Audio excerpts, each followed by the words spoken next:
Olá, tudo bem com você? Sejam todos muito bem-vindos. Muito obrigado por sua companhia. Todos vocês são especiais e muito importantes para mim. Vamos para o 23º round, mas antes vamos louvar. Fé a vitória, sim, fé sempre tem poder. Fé a vitória e ao mundo irá vencer. Levante suas mãos e vamos orar. Nosso grandioso Deus Todo-Poderoso, obrigado, ó Pai, por nos ter conduzido até aqui, por todas as tuas promessas e por todos os milagres que tem feito e fará na nossa vida. Perdoa os nossos pecados, enche-nos de fé, poder, ousadia e coragem. Te peço essas bênçãos por mim e pelos meus ouvintes e te agradeço em nome de Jesus. Amém.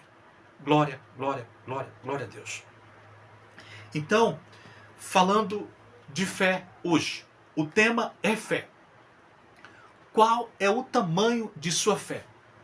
Do tamanho de um caroço de abacate ou do tamanho de um grão de mostarda?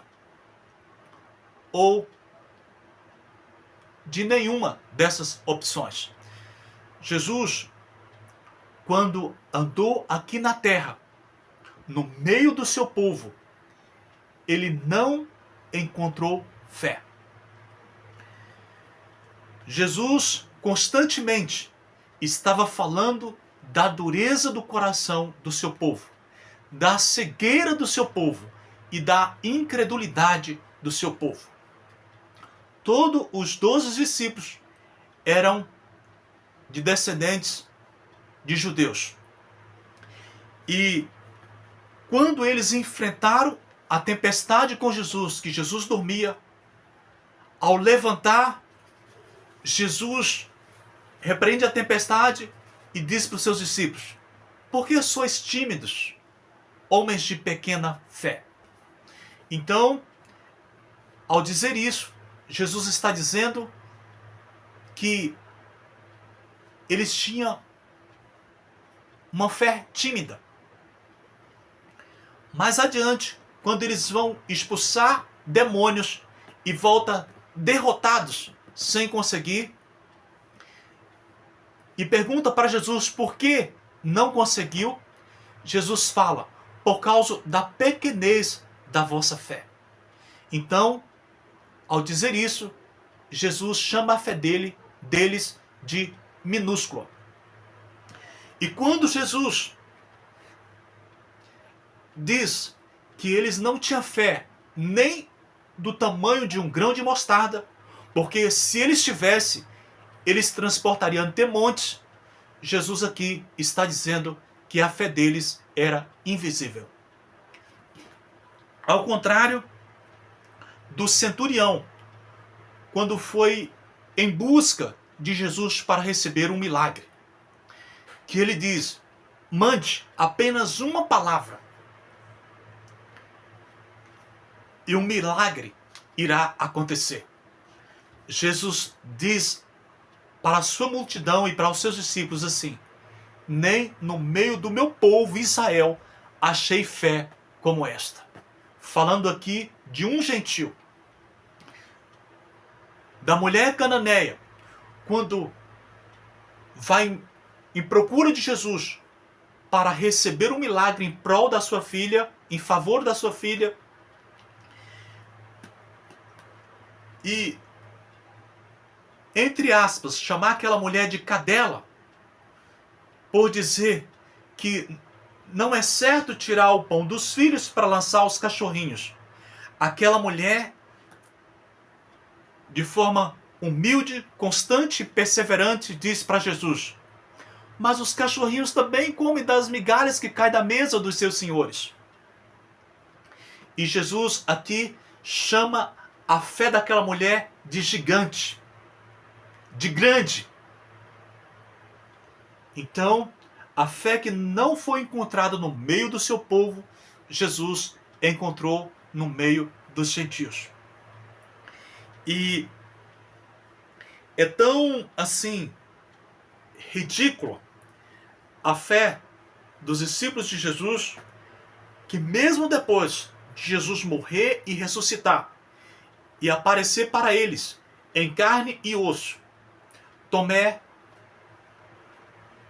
de forma muito incrédula, pede para tocar o seu dedo nos cravos, na marca dos cravos na mão de Jesus, porque nem vendo ele estava crendo. E Jesus para ele diz: bem-aventurado os que não viram e creram. Meus amigos, os discípulos, quando vinha a tempestade, eles temiam. Quando via Jesus andando por sobre as águas em direção a eles no barco, eles temiam. Quando ia expulsar os demônios, não conseguia. No Getsemane, no momento deles passar ali algumas horas vigiando em oração com Jesus, eles não foram capazes de perseverar. No momento que era para eles estar com Jesus, dando apoio a Jesus, que Jesus estava sendo julgado, condenado, eles todos fugiram. Essa é a fé dos discípulos. Mais fracasso do que sucesso. É por isso que os discípulos pediram a Jesus que lhes ensinasse como orar. Porque eles precisavam orar da forma correta para receber de Jesus poder. E é por isso que os discípulos pediram para Jesus que lhes aumentassem a sua fé. Queridos, o negócio é bem mais sério do que imaginamos. Fé. Elias, para pedir para que os céus cerrassem para não chover, a Bíblia não mostra que ele orou. Mas para invocar para que chovesse foi um processo. Ele teve que restaurar o altar, que hoje representa os nossos corações, que precisa ser restaurado para recebermos a chuva serôdia. Ele teve que declarar guerra contra o mal. E ele teve que perseverar em oração para que a chuva acontecesse. E não orou uma única vez, mas 7. Teve que orar insistentemente. Assim somos nós hoje. Nós precisamos orar incessantemente para recebermos o batismo do Espírito Santo, que representa a chuva serôdia. Jacó havia recebido a bênção do seu pai. Mas ao voltar da terra de suas peregrinações, ele teve que receber uma segunda bênção. Primeiro, ele recebeu a bênção de uma autoridade terrena. Agora, ele precisava da bênção de uma autoridade divina. E como Jacó lutou por aquela bênção. Bênção que Esaú desprezou por um prato de comida. Aqui, Jacó luta com um homem muito mais forte, machucado, ou seja, ferido, mas a fé e a persistência prevaleceu. Queridos, Jesus, a Bíblia não fala que Jesus precisou fazer um segundo apelo para que um milagre acontecesse.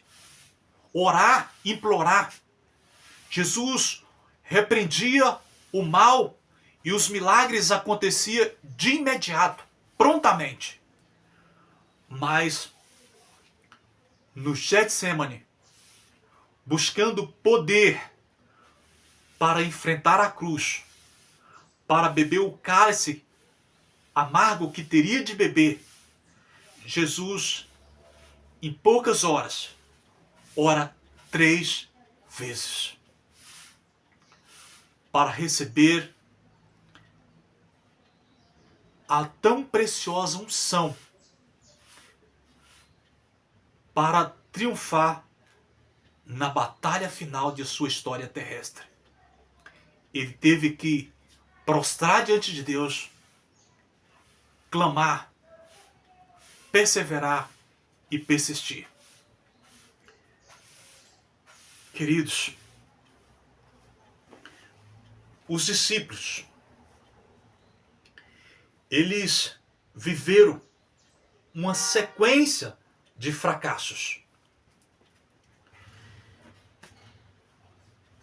Ao andar sobre as águas, no mesmo instante que Pedro estava andando sobre as águas, ele estava afundando. Porque duvidou, ou porque olhou para si mesmo. No mesmo tempo que Pedro confessava ser Jesus o Filho de Deus, e Jesus declarar para Pedro: foi Deus que te revelou, foi o Espírito Santo que te usou. Pouco tempo depois, Jesus o repreendia e dizia: é Satanás que fala em você, é Satanás que está te usando. Que coisa terrível. Todos os discípulos, pouco antes do Getsemane, na Santa Ceia, jura de dedinhos cruzados, de pés juntos, ser fiéis a Jesus até a morte. E pouco tempo depois que Jesus precisa da solidariedade deles para orar, precisa de apoio deles, eles estão dormindo. Eles teve a oportunidade de permanecer acordados com Jesus e foi alertados para vigiar 3 vezes. E por 3 vezes eles permaneceram dormindo. Queridos, não foi apenas Judas que traiu Jesus, mas todos os discípulos.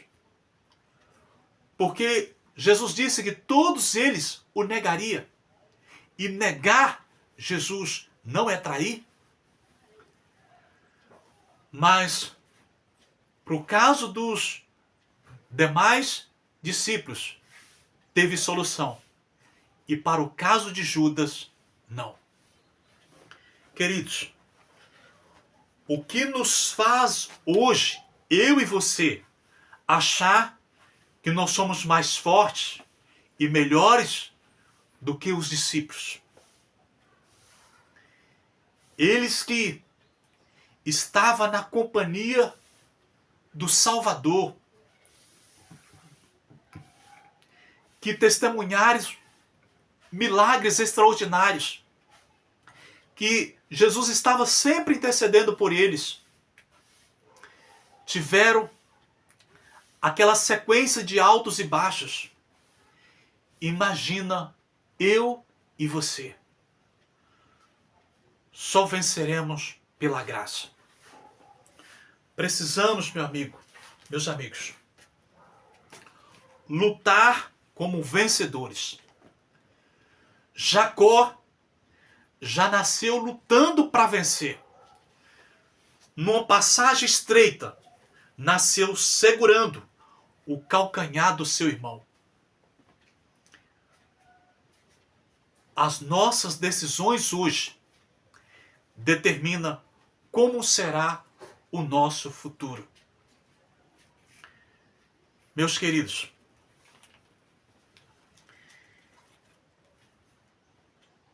disse Jesus em Lucas 22, 32, que, falando aqui com as minhas palavras, Pedro, Satanás pediu para provar vocês como Jó. Mas eu escolhi você, Pedro, para interceder por ti, para que a tua fé não desfaleça. E você, quando se converter, quando se aprumar e se alicerçar na fé, fortalece os demais. Fortalece teus irmãos.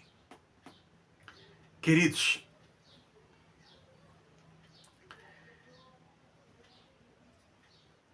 foi pela fé que Deus criou o mundo. Hebreus 11, de 1 a 3. E é pela fé que os filhos de Deus irão vencer o mundo. 1 João 5, versículo 4.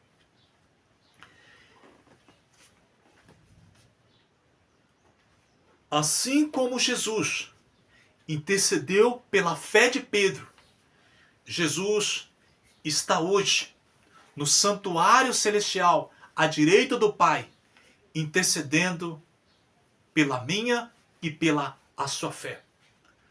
Porém, precisamos lutar como vencedores.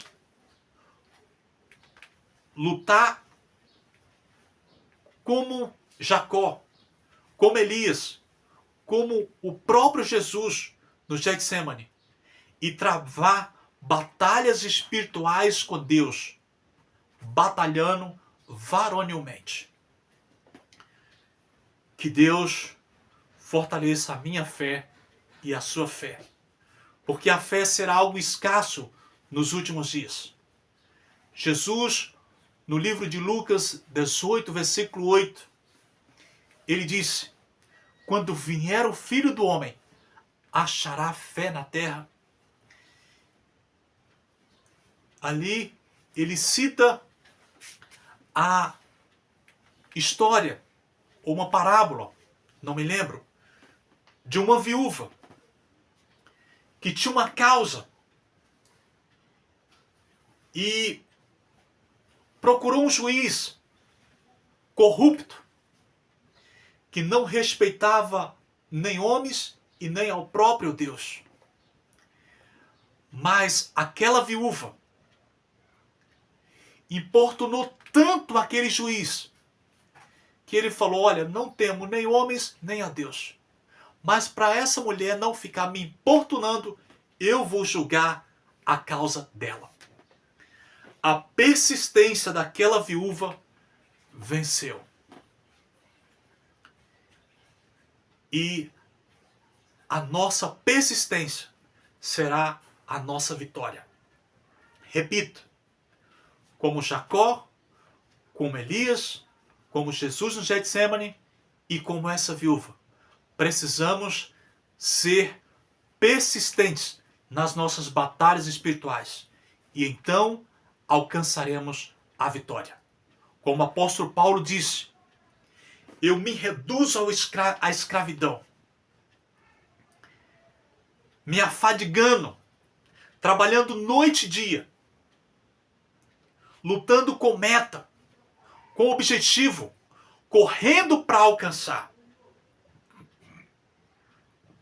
o prêmio da soberana vocação. Pergunto para você: Paulo alcançou? Se eu e você batalharmos como todos esses personagens citados aqui e o apóstolo Paulo, a nossa vitória é certa. Vamos orar? Grandioso Deus, te rogo, Pai, em nome de Jesus, que não permita que a nossa fé desfaleça. Nos ajude, ó Pai, a vencer as nossas fraquezas, vencermos as nossas fraquezas e os nossos pecados. E nos ajude, ó Pai, a alcançar a vitória por meio do poder e da graça que há em Cristo Jesus. Nos abençoe, nos reveste da tua armadura, nos lava no teu sangue, nos unja com o teu Espírito e inscreva o nosso nome no livro da vida, em nome de Jesus. Amém. Que Deus te abençoe, fique na graça, fique na paz. Até